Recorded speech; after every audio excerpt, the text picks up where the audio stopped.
ഇതിപ്പോ കാക്ക പറഞ്ഞതുപോലെ വിസ വന്ന് ഇത് മൊത്തം അറബാണേനും ഇതിപ്പോ എന്താ പറ്റി ചെയ്യാ?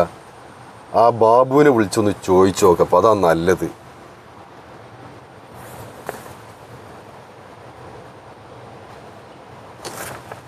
ഹലോ ബാബു, ഇജ്ജ് എവിടെയാ ഉള്ളത്?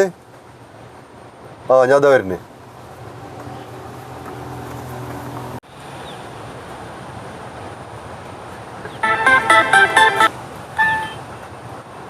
എന്താ വിളിച്ചേ? ഞാൻ നമ്മളെ സ്ഥിരമായിട്ട് നിൽക്കുന്ന ഷെഡിലുണ്ട്. നിങ്ങൾ ഇങ്ങോട്ട് പോയി.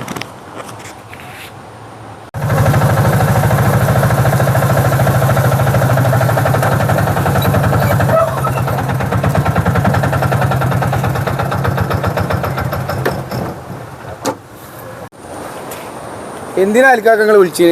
അതിപ്പോ വിസ വന്നിക്കണേ. ഇതിപ്പോ എന്താ ചെയ്യേണ്ടത് എനിക്കറിയില്ല. അപ്പൊ എനിക്കൊരു ഐഡിയ കുറച്ച് അറിയുന്ന ആളാണല്ലോ. അപ്പൊ എന്താ ചെയ്യേണ്ടത് നോക്കാം. നമ്മൾ നോക്കാം.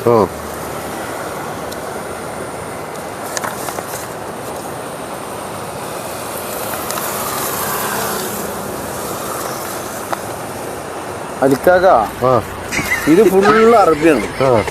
എനിക്ക് ഇതിനെ പറ്റി വല്ല ഐഡിയ ഇല്ല. നമ്മളെ റഷീദാജി ഉണ്ട്, അത് മൂപ്പര് ഗൾഫിൽ കുറെ കാലം നിന്നിക്കാണ്ട് ഇപ്പൊ ഇവിടെ പോണില്ല. ഇപ്പൊ പ്രവാസിയാണ്, ഓൾഡ് പ്രവാസിയാണ്. അപ്പൊ മൂപ്പര് കണ്ട മൂപ്പര് എല്ലാം പറഞ്ഞു തരും മൂപ്പര്. അപ്പൊ മൂപ്പരെ കാണാൻ നിങ്ങൾ പൊയ്ക്കോളി. ഞാൻ എന്റെ മോനൊന്ന് ഡോക്ടറെ കാണിക്കാണ്ട്, അപ്പൊ അതുകൊണ്ട് ഞാൻ പോയില്ല. നിങ്ങൾ പോയി, നിങ്ങൾക്ക് അറിയില്ല റഷീദാജി അജിനെ. അപ്പൊ നിങ്ങൾ റഷീദാജിനെ കണ്ടു കണ്ട് ഒന്ന് സംസാരിച്ചു നോക്കി. ആയിക്കോട്ടെ, ഞാൻ പോവാം.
നിങ്ങൾ ഇവിടെ ഉണ്ട് ബാബു പറഞ്ഞു.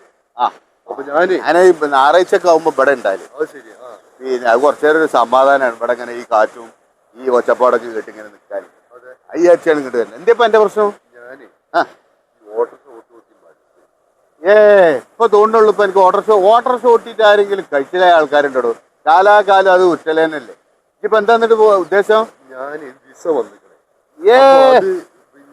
പോയി വന്നൊക്കെയുള്ള പരിചയമുള്ള ആളാണ്. അപ്പൊ ഇതിനെ പറ്റി എനിക്ക് പറ്റിയൊരു കുറിപ്പില്ല. കാണിച്ചാല് നിങ്ങൾക്ക് അറിയാലോ അതിനെ പറ്റി. മാഷാ അല്ലാഹ്, മബ്രൂക്ക് മബ്രൂക്ക്. അതായിക്കോട്ടെ. ഇത് സൗദിക്കുള്ള? അതെ. ശരി.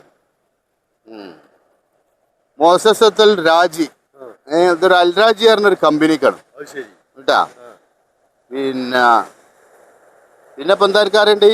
ഇത് പിന്നെ പാസ്പോർട്ട് ഇതും കൂടി പിന്നെ ഇത് എൻക്വയറിക്ക് ഇടണം. എൻക്വയറിക്ക് ഇട്ടുകാണ്ട് പിന്നെ അവിടുന്ന് മെഡിക്കൽ വരും. അങ്ങനെ മെഡിക്കൽ കഴിച്ചതിന്റെ ശേഷമാണ് പിന്നെ പോകാനുള്ളത്. അതൊക്കെ ഉണ്ട് ഇതില്. ഒക്കെ ഇത് വ്യക്തമായിട്ട് എഴുതിക്കണേ. അതായത് ആഖർഷർ തലാത്താലിഫാണ്. ഒരു മാസം 3000 റിയാലാണ് ശമ്പളം. പിന്നെ ഉർഫ ഫീ, പിന്നെ സനത്തിൻ ഇത്നൈൻ ഷഹർ ഇജാസ. അതായത് 2 കൊല്ലം കൂടുമ്പോ 2 മാസത്തെ ലീവേ കിട്ടുള്ളൂ. മനസ്സിലായ? പിന്നെ ഉർഫ ഫീ, അതായത് റൂമും കമ്പനി ഉണ്ട്, ചെലവില്ല, അത് നിങ്ങള് ഉണ്ടാക്കണം. മനസ്സിലായില്ല? അപ്പൊ അങ്ങനെയൊക്കെയാണ് ഇതിൽ ഡിമാൻഡ്. അപ്പൊ ഇതിങ്ങനെ നേരെ എൻക്വയറിക്ക് ഇടുക. എൻക്വയറിക്ക് ഇട്ട് കഴിഞ്ഞാല് നിങ്ങൾക്ക് മെഡിക്കൽ കോപ്പി കിട്ടും. അതായിട്ട് മെഡിക്കൽ എടുക്കുക, പാസ്പോർട്ട് തൂക്കി ട്രാവൽസ് കൊടുക്കുക. അവിടുന്ന് അടിച്ച് ടിക്കറ്റ് ഒക്കെ ആകുമ്പോ നിങ്ങൾ കയറുക. പക്ഷെ ഒരു കാര്യമാണ് ചെയ്യേണ്ടത്. പ്രവാസിനോട് എനിക്ക് പ്രത്യേകം പറയാനുള്ള ഒരു കാര്യം, എന്താന്ന് വെച്ചാല് ഏത് പ്രവാസി ഇനി പോണ പ്രവാസികൾ ശ്രദ്ധിക്കേണ്ട ഞമ്മക്കൊക്കെ പറ്റിയ പോയത്തെ നിങ്ങൾക്ക് പറ്റരുത്. ഞമ്മക്കൊക്കെ എന്താ അറിയിച്ച് നമ്മളവിടെ ചെന്നുകൂടുമ്പോൾ തന്നെ നമ്മൾ മണ്ണം വെച്ചുകാണ്ട് നമ്മൾ പെരീക്ക് വിളിച്ചു പറഞ്ഞ് എനിക്കിങ്ങനെ മാസം ഏകദേശം ഒരു 50,000 ഉറുപ്പ്യ ശമ്പളം ഉണ്ട് പറഞ്ഞു ആ കാലത്ത്. അക്കാലത്ത് 50,000 ശമ്പളം എന്ന് പറഞ്ഞാൽ വലിയ കാര്യമാണല്ലോ. അപ്പൊ ഈ 50,000 ശമ്പളം ഉണ്ട് എന്ന് പറഞ്ഞപ്പോ ഇവിടെ പെരക്കാരെന്താക്കി അറിയിച്ച് മാസം മാസം ഒരു 55,000 ചെലവ് ഇവിടെ കണ്ടെത്തും. അങ്ങനെ മനസ്സിലാക്കണം. അപ്പൊ ഇവന് നമ്മൾ മാസം കഴിയുമ്പോൾ തന്നെ ഇവിടെ 55,000 സംഗതികൾ കണ്ടെത്തിയിട്ട് നമ്മൾ ഈ കിട്ടുന്ന 50,000 അച്ചയിലേക്ക് ഇങ്ങോട്ടയക്കണം. അത് അയച്ചാൽ പിറ്റത്തെ മാസം പറയും ഇങ്ങോട്ടൊക്കെ നമ്മൾ ആ ഇവിടെ അവിടെ ഇതുണ്ട് മറ്റേണ്ട് മറിച്ചുണ്ട് മോളെ കല്യാണം മറ്റോലെ കല്യാണം പെങ്ങളോടത്തെ കല്യാണം അവിടെ കൂടിയിരിക്കൽ ഇവിടെ തക്കേരെന്ന് പറഞ്ഞാണ്ട് ഞമ്മളട്ടിങ്ങാണ്ട് ശരിയാക്കും.